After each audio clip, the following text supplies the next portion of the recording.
Joint Secretary in the Ministry of External Affairs, who looks after Malaysia. With that, I welcome Secretary East to make his opening remarks. Sir. Thank you, Randhir, and a very warm welcome to all of you for this special briefing on the visit of the Prime Minister of Malaysia, His Excellency Anwar Ibrahim, to India from the 19th to the 21st of August. This is the first visit of Prime Minister Ibrahim to India as Prime Minister, and it assumes significance, firstly because it is his first visit as Prime Minister since he took over in end of 2022.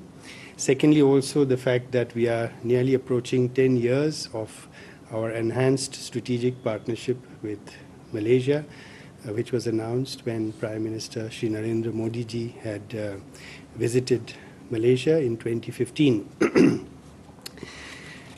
As you would have seen from the press statements between the two leaders earlier today, it was marked by great warmth and personal rapport between the two leaders. Prime Minister Shri Anwar Ibrahim, when he was not yet in office, had visited India in 2019 for the Raisina Dialogue, when he had called on Prime Minister Shri Narendra Modi ji, and they had developed a very close rapport and personal connection, which was visible, very much visible today in the interactions that they had and the way forward that they have charted for the two countries. In fact, they decided that they would enhance the relationship between India and Malaysia to a comprehensive strategic partnership. Prime Minister Mr. Anwar Ibrahim arrived yesterday and was accorded a ceremonial welcome today at Rashtrapati Bhavan. This was followed by a visit to Rajghat, where he paid tribute to Mahatma Gandhi. He held bilateral talks with the Prime Minister, and later this afternoon he will call on Rashtrapati ji. External Affairs Minister Dr. S. Jaishankar also called on the Malaysian Prime Minister. He will also address the Indian Council for World Affairs later this afternoon. Since Prime Minister Anwar Ibrahim has assumed office in 2022, our relationship has really taken an upward swing. There have been more than 15 bilateral visits at the level of Minister or Deputy Minister, and this is reflected in the very wide range of engagement that we have today between India and Malaysia, and the chart that we have charted for the relationship going forward. Today they had extensive discussions on trade and commerce, on defense and security, on cultural exchanges, people-to-people ties, on emerging areas like digital technologies, semiconductors, renewable energy, and sustainable development. As you know, we have very, very close people-to-people connection with Malaysia. The Indian diaspora is the third largest in the world, numbering about nearly 3 million, about 2.9 million, and it is the second largest PIO community, numbering about 2.75 billion, excuse me. It is also home to many skilled and unskilled workers and IT professionals from India who participate in the Malaysian economy and contribute to its growth and development. There were several important agreements that were signed during this time. Today, we have an important area is in the recruitment, employment, and repatriation of workers. This is quite a signal memorandum of understanding because it paves the way for the welfare of Indian workers, ensuring their welfare and their proper conditions of work, as well as repatriation.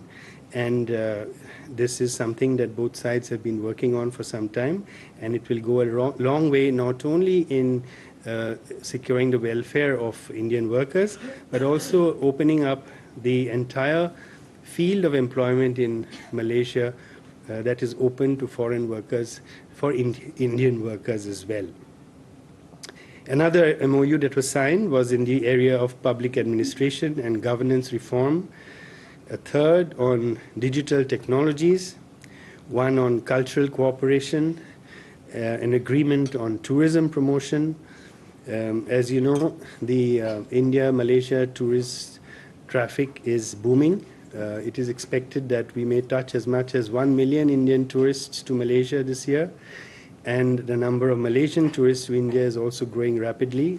We are around 200,000 Malaysian tourists to India. The number of flights are 220 flights a week from between India and Malaysia, and we look forward to increasing this number. We have announced free e-visas for Malaysian tourists coming to India since the 1st of July. And Malaysia similarly has a visa-free regime for Indians, both for tourism and business purposes, starting from the end of last year. So from all these accounts, we can expect our tourism traffic between the two countries, as well as business travel to boom, which will also help our aviation sectors. Another area of cooperation that we identified and signed an MOU was on Ayurveda and traditional medicine systems. There is an agreement between IFSCA and Labuan Financial Services on fintech, and another MOU on promotion of sports and youth affairs.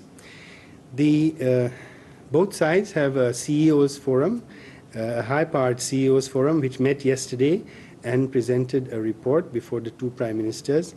It will be published, and you will see that it is a very ambitious objective in diverse areas of industry and investment between the two business entities.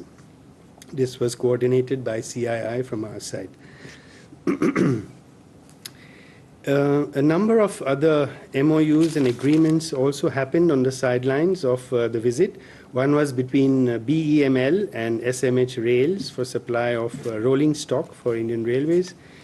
One between Invest India and Malaysian Indian Business Council, and one between NASSCOM and its counterpart PICOM to bring the two chambers of IT industry closer together. As you know, there's a very big presence of Indian IT companies in Malaysia as well. Some important announcements that were made during this visit to support Malaysia in its quest for food security. We have announced that we will supply another 200,000 metric tons of non-basmati rice to Malaysia. A chair of Ayurveda will be set up at the Tunku Abdul Rahman University in Malaysia, and a Tiruvallavur chair will be set up at the Malay University. A digital council is being set up to push the digital connect between India and Malaysia. A startup bridge has been instituted to bring our startup ecosystems together. Malaysia has announced its support for India's claim for a permanent seat in the UN Security Council. India is offering 100 ITEC seats in artificial intelligence, cybersecurity, and machine learning for Malaysian students.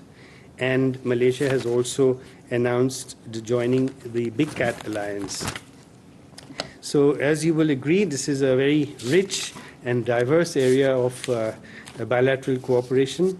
Both countries agree on this ambitious and contemporary agenda for bilateral ties.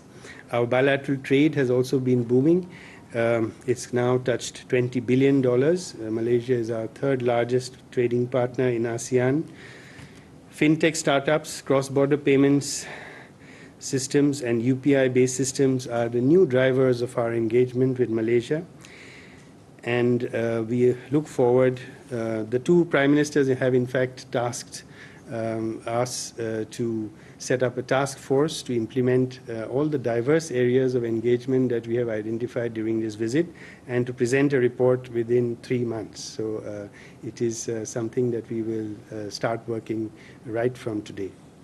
So that is it for me as far as the briefing on the visit is concerned, but if you have any questions, I would be happy to attempt to answer them. Let's start from that corner now, this time. Reza. Reza from the Hindustan Times. Just wondering if the issue of Zakir Naik figured in the talks and whether we are seeing this visit of the Malaysian Prime Minister as a kind of an opportunity to